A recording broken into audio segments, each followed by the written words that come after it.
Bruxelles, le Parlement européen. Aujourd'hui, cette opération lobbying pour Julie Decailleux, patronne de la plus grande ferme de percherons d'Europe. Je prends vraiment la mesure du défi, du combat, de l'importance qu'il y a à faire exister ces chevaux et le lait du Mans. Julie va prendre la parole devant un parterre de professionnels européens du cheval, accompagnée et soutenue par José Bové, qui croit d'autant plus fermement en son entreprise qu'il s'y est rendu récemment. Le site est merveilleux, cette idée à la fois de la transformation et le fait que grâce à cet élevage, ça permet aussi de vivifier des races qui risquent aussi d'être abandonnées. Donc il y a vraiment une cohérence totale sur cette exploitation. C'est François Dufour qui les a présentés à un moment crucial pour la jumenterie. Après l'affaire Lactalis en décembre et la fermeture d'une usine en Mayenne, les services administratifs se sont montrés en effet particulièrement pointilleux avec Chevalet.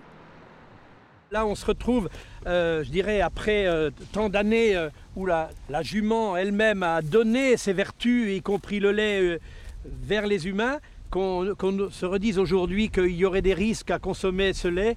Moi, je ne comprends pas bien. Actuellement, le lait de jument n'entre pas dans les préparations pour nourrissons. L'idée de ce déjeuner au Parlement européen, c'est de commencer à faire évoluer la réglementation afin qu'il soit agréé lait infantile. Quand un bébé ne digère pas, hurle jour et nuit, régurgite, est plein d'eczéma à quelques semaines et qu'on lui a donné tous les laits maternisés du marché, tous issus de lait et lactosérum de ruminants, il faut pouvoir proposer autre chose à ces nourrissons. Valider le lait de jument en tant qu'ingrédient entrant dans la composition des préparations nourrissons et préparations de suite est indispensable.